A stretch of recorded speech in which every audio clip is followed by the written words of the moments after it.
여러분 안녕하세요. 블링블링 블랙입니다. 오늘은 비트코인 시즌2 제2의 불장이 오는가 유동성 축소를 대하는 코인의 자세라는 제목으로 영상을 시작해 보겠습니다.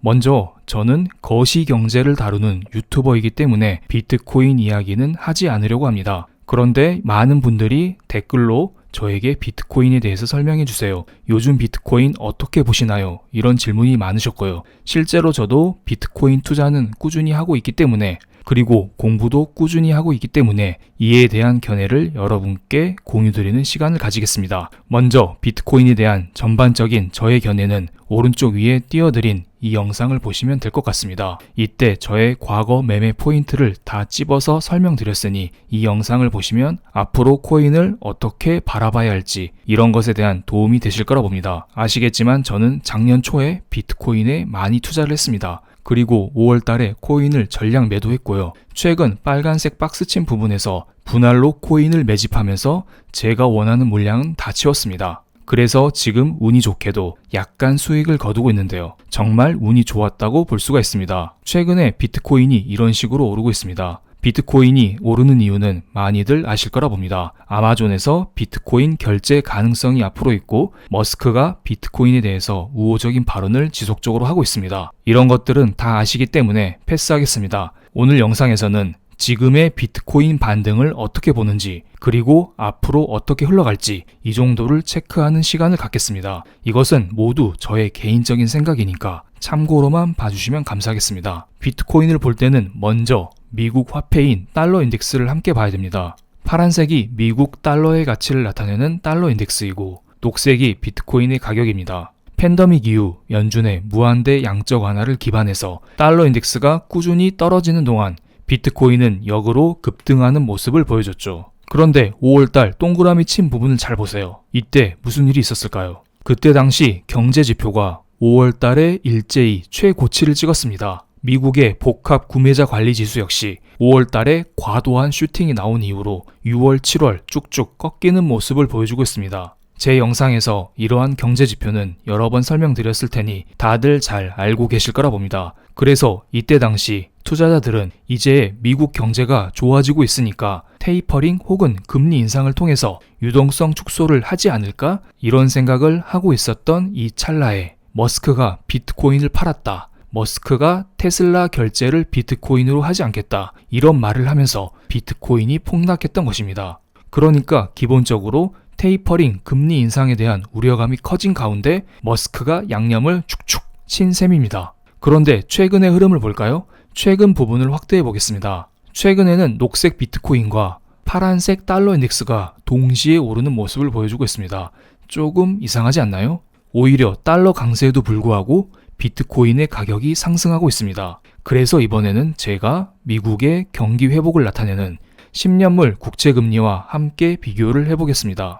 파란색이 미국의 10년물 국채금리이고 녹색이 비트코인 가격입니다. 어떻게 보면은 미국의 10년물 국채금리와 비트코인은 비슷하게 흘러가는 것처럼 보입니다. 그럼 어떤 분은 10년물 국채금리가 최근에 반등했기 때문에 비트가 오르는 거 아니야? 이렇게 생각을 할 수도 있겠지만 저는 그렇게 생각하지 않습니다. 경기 회복 피크를 찍은 5월달을 제가 검은색 선으로 표시를 했습니다. 그런데 이상하게 5월달 그 이후로 파란색 국채금리가 계속 떨어지고 있습니다. 국채금리가 떨어진다는 것은 미국의 경제 회복이 더디다. 미국의 경제 회복이 후퇴하고 있다. 이런 것을 의미하는 것인데요. 사람들이 이렇게 생각을 하고 있습니다. 미국 경제 좋다며 왜 10년물 국채금리가 하락해? 조달금리가 왜 하락해? 그럼 성장주의 끝판왕인 비트가 오를 수 있지 않을까? 이런 생각을 하면서 몇 달 동안 국채금리가 꾸준히 내리자 비트코인도 슬슬 고개를 들기 시작한 것입니다. 만약에 6월, 7월 달에 국채금리가 지속적으로 상승을 했었다면 저는 감히 비트코인을 매수하지 못했을 거라 봅니다. 그런데 최근에 미국의 고용지수가 발표가 됐습니다. 달력을 보면서 체크를 해보겠습니다. 지난주였죠. 8월 4일에는 ADP 비농업부문 고용자 수가 발표가 됐습니다. 그리고 그 다음 날엔 미국의 주간 실업수당 청구 건수가 발표가 되었고 마지막으로 금요일에는 가장 중요한 미국의 고용보고서가 발표됐습니다. 앞선 두 가지 지표보다 마지막 금요일에 공개되는 고용 보고서가 가장 중요합니다. 이때 고용이 좋으면 미국 경제 회복을 나타내는 것이기 때문에 앞으로 테이퍼링에 대한 우려감이 커지면서 비트코인에게는 불리합니다.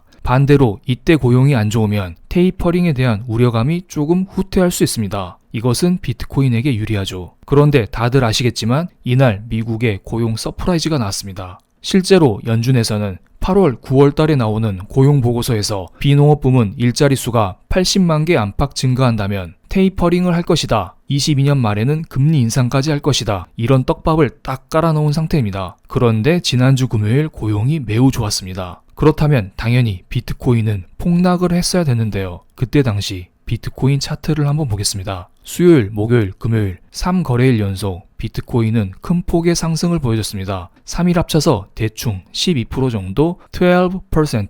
제가 맨날 2%만 하다가 12% 하니까 발음이 잘 안됩니다. 어쨌든 3일 동안 12%나 올랐습니다. 그리고 지금 영상을 찍고 있는 시간이 8월 11일 저녁 11시입니다. 8월 11일은 미국의 소비자 물가 지수가 발표되는 날입니다. 미국의 소비자 물가지수, 근원 소비자 물가지수는 예상치에 부합되거나 소폭 상회하는 수준으로 나왔습니다. 어떻게 보면은 좋다고 할 수도 있고요. 어떻게 보면은 소폭 상회했기 때문에 뜨뜻미지근하다. 이렇게 생각을 하실 수도 있을 거라 봅니다. 어쨌든 소비자 물가지수가 나쁘게 나오지 않았다. 즉 좋게 나왔음에도 불구하고 비트코인은 여전히 양봉을 기록하고 있습니다. 전체적으로 조금 이상하지 않나요? 지난주도 그렇고 오늘도 그렇고 미국에서 경제 지표가 지속적으로 좋게 나오면서 테이퍼링 우려감도 점점 커지고 있는 것은 사실입니다. 그런데 비트코인은 꾸준히 상승을 하고 있습니다. 이것은 연준의 자산인데요. 연준의 자산이 증가할수록 연준에서 꾸준히 돈을 풀고 있다, 시중에 유동성을 공급하고 있다, 이런 것을 나타내는 것입니다. 최근에 테이퍼링 우려감이 커지고 있음에도 불구하고 연준은 시중에 돈을 꾸준히 풀고 있습니다.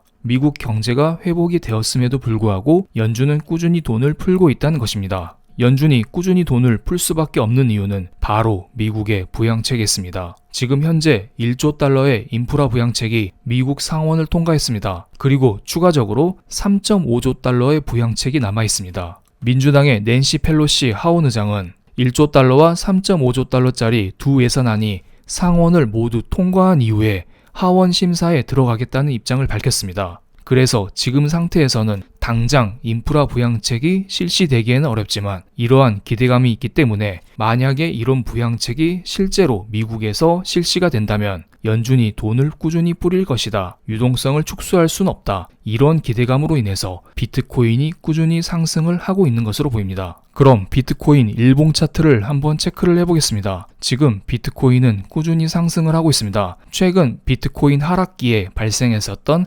41,000달러 이때의 저항대를 돌파한 지가 꽤 오래되었고요. 이제는 지금 47,000달러 저항대를 남겨둔 상태입니다. 이 자리가 어떤 자리냐면 지난 고점을 형성했었던 3월달, 그리고 4월달, 그리고 5월달 이때 많은 분들이 물려 계신 자리입니다. 즉 매물대가 두터운 자리죠. 만약에 47,000달러까지 비트코인이 올라가려고 하면은 많은 사람들이 이때 매도 폭탄을 던지면서 비트코인이 47,000달러를 돌파하는 것을 막으려고 노력할 것입니다. 그래서 우리는 이렇게 대응을 할 수가 있습니다. 만약에 비트코인이 47,000달러를 돌파하지 못하면 그 전까지 숨을 죽이면서 알트코인의 장세가 펼쳐질 수가 있습니다. 하지만 비트코인에게는 호재가 많죠. 만약에 어떤 기업이 비트코인의 결제를 허용한다, 혹은 SEC에서 비트코인 ETF를 승인한다, 또는 머스크가 비트코인에 대해서 좋은 말을 한마디 하게 된다면 비트코인은 언제든지 47,000달러를 돌파할 수 있을 거라 보고요. 이때는 비트코인 흡성 대법이 나올 수도 있는 자리라 봅니다. 물론 저의 이런 견해는 사견으로 보시고 투자에 참고만 해주시면 감사하겠습니다.